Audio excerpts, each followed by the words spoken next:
All right, what is up, everyone? Welcome back to another episode here on the Lure Lab, a part of the Serious Angler Network. This is episode 70, and we're coming at you with some juice today with Ryan Lachniet, and we're going to break down a 110 modification that he did to catapult himself and his partner, college partner, up to a second place finish at the Lake Tahoe Natty for MLF. But before we get him on here, I just want to say we got some sweet new swag in from X2 Power, best batteries in the business. I mean, you can't speak any more volume about them. The last 2 years, I've ran them exclusively in my boat since we have partnered with X2, and I think I have put over probably 2,500 working hours to 2,500 to 3,000 working hours on my 31 size AGM batteries, the blue tops, and I couldn't be any more happy with those batteries. And if you do want to check them out, head over to the Serious Angler page. There's all kinds of codes to go over to the website and check those out. Just wanted to throw that plug in there. The apparel that they came out with is really sweet. But today we're talking jerkbaits, not about batteries. And let's get Ryan Lachniet on here. We're going to break down his 110 setup and why he did it. Hey, Ryan, how's it going, man? What's up? It's going pretty good. How are you? Good, good. So I know we tried to coordinate this basically since like right after the Natty, and Yeah, now that we have time and a couple big finishes for you to start the year. yeah, Congrats. appreciate it. Yeah, so Tahoe was really fun, Yeah. and I just got back from Gunnersville a couple of days ago, and I caught most of them on the jerkbait there too. So The it same was, jerkbait, right? yeah, same jerkbait. Oh man, that's so cool. So, I Yeah, mean, I guess that's like the show, right? Like we're talking about the Megabass Vision 110 plus one and yeah. the whole modification that you did here, and kind of dive into the mod and why you chose to go the route that you did. So I guess it was like a month before I went down there and I went pre-practicing, and I hooked a couple like 3-4 pounders, and I lost one of them. And there's like stock hooks on them. You know how Yeah. tiny they are. I mean, they're The so tiny. Kaswachi hooks or whatever they are. Yeah, they're Yeah. so tiny. Because I was throwing the junior, and the junior has like they're probably like size 8 hooks on I them. believe they are. Yeah. Yeah, so they're really small. And I went down there the first day I was there. I caught like almost 25 pounds, and I don't know. I pulled off a couple of them, and I was just like, this is stupid. I'm gonna put bigger hooks on it. And that day I wasn't super worried about having a couple follow it and not eat it because pre-practice I was just kind of having fun. And I caught like close to 25 pounds, and I went back to it, just back to Toho a month later, and I was throwing the same jerkbait, and I mean it was sinking a little bit because I put the bigger hooks on it, and they got a little more pressure because there's 200 boats on Toho, and Toho is not a big lake, and Yeah. everybody's throwing a jerkbait, so The they were forward-facing sonar craze, right? Like yeah, everyone's exactly. gonna have hurt necks one day. Yeah, especially in college. I mean, everybody does it in college.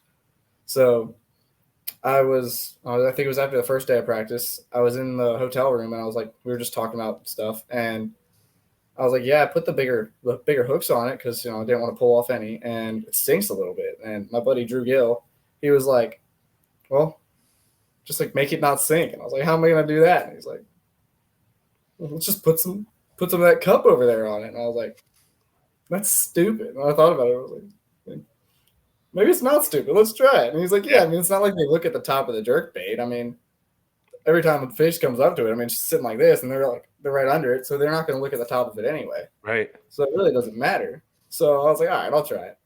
And I went out the next day, had just made one of them, and I caught like a 4 or 5 on it, and I just had a bunch of them follow it, and I took it away from them. And I was like, huh, this works pretty good. So basically, what I had done is I got the jerkbait, right? And I got the styrofoam on top, and then I got 2 size 4s on it, and then I think it's just a 6.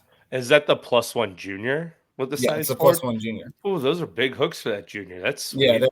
they're pretty big, And but I mean, go every ahead. fish I was casting that was like 4 pounds, so I Yeah, didn't really want those tiny hooks. and the 4s don't mess up the action at all, right? No, Like, they don't mess up the action. It's just, I mean, other than it's sinking. yeah. I mean, that messed it up. So, the styrofoam kind of just basically just counteracted it. So have you messed around with like putting a larger piece of styrofoam on or smaller to see how that I affects it? I have. So basically what I would do is I'd put a big piece on it, and then we just put it in the sink in the hotel room, and then we just cut it to like the perfect size where it just like sat there. I mean, just sunk like the slightest bit ever. That's awesome. How many now how many plus one juniors have a styrofoam strip on the top, or is it just the one still? Probably 3 or 4. I mean, I haven't done it to a bunch. I mean, And is I it just just got one an color order of or them, is so I'm gonna do a bunch of them here shortly. So don't blame you at all. I almost want to try it for smallmouth. That's so cool. yeah, So it's uh we definitely work up there. so what hooks I know you said there's size 4 hooks, right? But like what Yeah, brand hook are they? It looks like it's an extra wide gap hook. yeah. So So these are I think these are I don't even know. I think they're owners. But I had another one that I was using, and I had the G finesse on it, yeah, good hooks. and those were my favorite. Those, from what I've just messed with, those were my favorite for what I was doing. Just a size 4 or 5 G Yeah. finesse was the best, and then just whatever feather treble I could find. So you'd have like 2 front hooks would be size 5 G finesse, and then it could be Yeah. just like a standard round bend Gamakatsu trailer hook. Yep. Now, what was the purpose of the feather? Like, is it just like an I think it just extra visual effect or Yeah, I think it just gets a couple extra bites. Not a lot, but like I mean, a lot of this fish I'd work a long time. Like I had one I mean, I didn't catch this one. It was like an 8 or 9 pounder the first day, and I had it. It was blowing pretty good, and I was just drifting back at like half mile an hour. And I mean, he followed my jerkbait for like probably 300 yards, huh. like on the same cast. Like I just sat there and I would just like twitch it like the slightest little bit, and I'd drift and he'd come up on it and twitch it. I mean, it was stupid. But like a lot of those fish, I would work like 30 or 40 feet, and then they finally eat it. Oh, talk about being patient. Yeah, it was kind of brutal, but it was fun. Yeah, but if you're getting the right bites, it doesn't matter, right? Yeah, So, yeah. I because mean, your head is especially when I was like in a really good area. So I mean, I didn't go more than 5 minutes without seeing one. hmm, yeah. Toho just has a ton of fish in it, so Yeah, that it kind of does. helps out It as does. well. So, is there a specific type of braid you use to tie to the base of the bait to the treble hook, or did you just grab whatever braid you had in the boat I and went just to town? Yeah, I just grabbed whatever I could find. I think it was like 50 pound braid, and then I just bought a spool of it the other day just to have just for that and just put it in the box. It's a lot of braid to tie hooks onto jerkbaits. Yeah, I'll never use a whole spool for it, but Oh man, it's kind of fun. is there a specific knot you tie, or like maybe even walk it through real fast how you were to tie it on there for everyone who's tuned in here watching? So Is there a specific? I don't know what the knot's called, but basically, what you do is you double it over, and you run it through the like eyelet of the lure, and then you put the hook on it, and then you take it and you like double it over, and then you put the line through the two loops. Like you put them together and you put the line through the two loops, and then you tighten it up, and you do a double overhand knot. You Okay, tighten it up to like the size you want, and then do it again, and you like lock it down. so then it doesn't move, Yeah, and hopefully they all turn out to be the same length. yeah. I mean, you can kind of like finesse them to the right size. So it's kind of difficult to get them to the same size. Sometimes cut it off and just try again. But Yeah, oh, that's great. Now I've seen people do like the split ring to the braid to a hook, or yeah, braid to split ring to hook. Do you think it's better just to go from the jerkbait to the hook based on your experience? Because you are taking weight away when you do that, right? By adding the yeah, bigger hook to it. So you're able to slow down the rate of fall. yeah. So I mean, my main thing was just not to have the extra weight. So it's not But sinking like a rock. yeah, I mean, I had one, and I don't know if I still have this one if I lost it or not. But I had one with two braid split rings, and then the front one was just like a normal split ring because if I took it off, it floated. Because they're not all the same. They're like you can't do the same exact modifications to them all and then float the same. That's a There's great really example. slight differences. I wonder why that is. Do you think it's because of the plastic they use now that it's not uniform? I'm not sure. I think they're just the way they're made. They're just really sensitive. So, slightly different, just little slight changes. I mean, I don't really think it's anything major. Now you're going to make everyone who's tuned in to go buy 2 different jerkbait boxes, right? And tie Yeah. one jerkbait on and cast out 20 feet from the boat and work it and see if they like the way it works. And it'll go in the good box. And if it doesn't work the way they want, it goes in the bad box.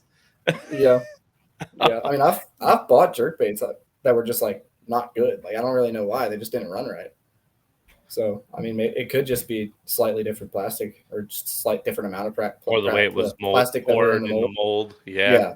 Oh, it just, when you're spending $25 or $20 on a jerkbait, you'd expect them to be at least somewhat uniform, right? That's Yeah. I mean, crazy. I think before you do any modifications to them, they all work the same. Yeah. So, Fair. That's a fair point. yeah.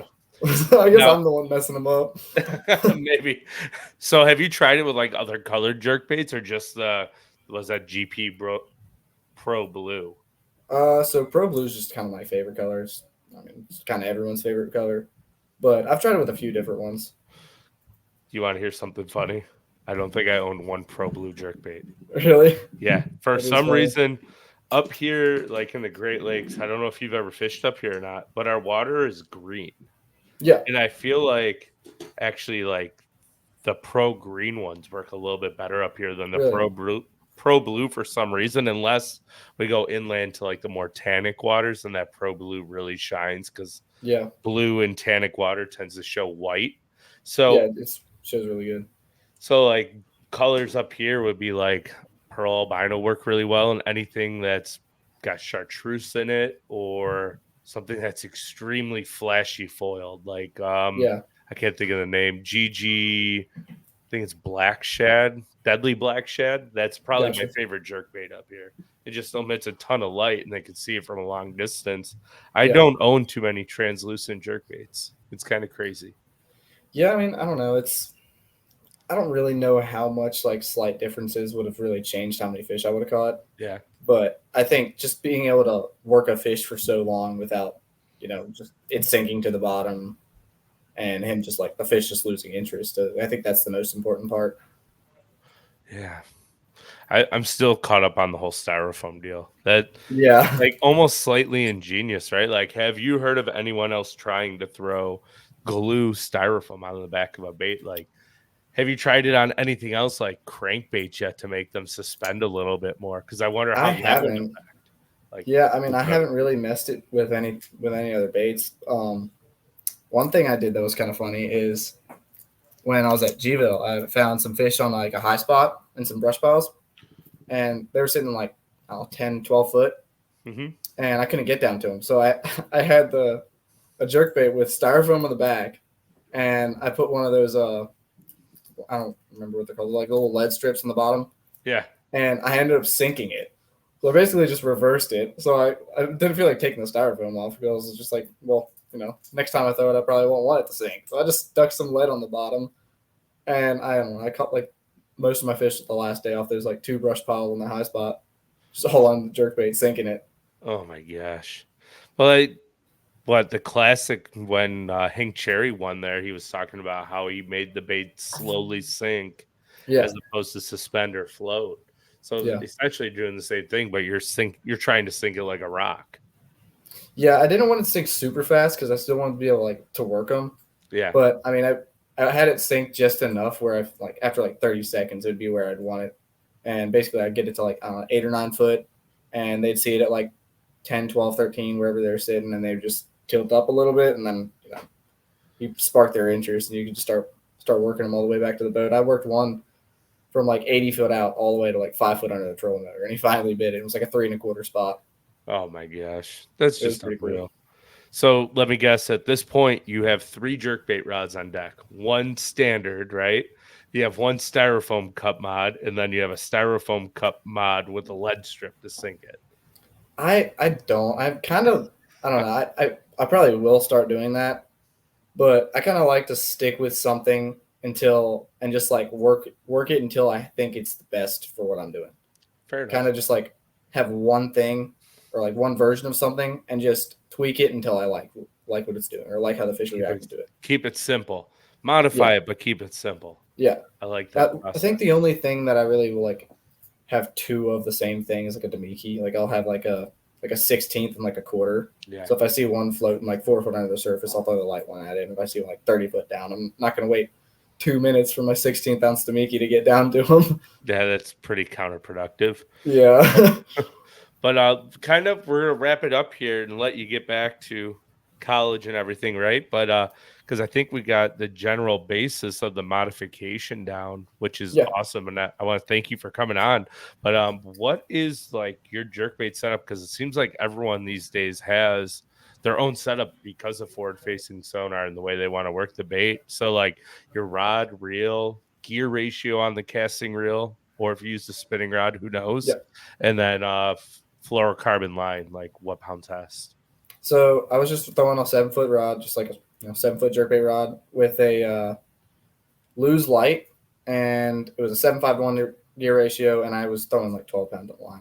I started with 10, and I was like, I don't really need this 10 pound line because I didn't need the extra depth, so I upped it to 12 tournament day, and so I caught all my fish on. It probably helps slow it down a little bit too on this thing because Yeah, it's a little bit thicker diameter. yeah, it does for sure. Oh, man, that's awesome. I'm totally gonna have to try this out. I might not do the split ring thing though, because that just it's like a lot of work for my exhausted hands. Yeah, Maybe I'll mail you a couple baits and have you do it for me. How's that? gladly. Yeah. No, I The other day appreciate we had like I don't know, me and a couple of my buddies had like 30 jerk baits and like we were doing traps and like literally anything we had treble hooks. We were just tying braid split rings on them all. love it.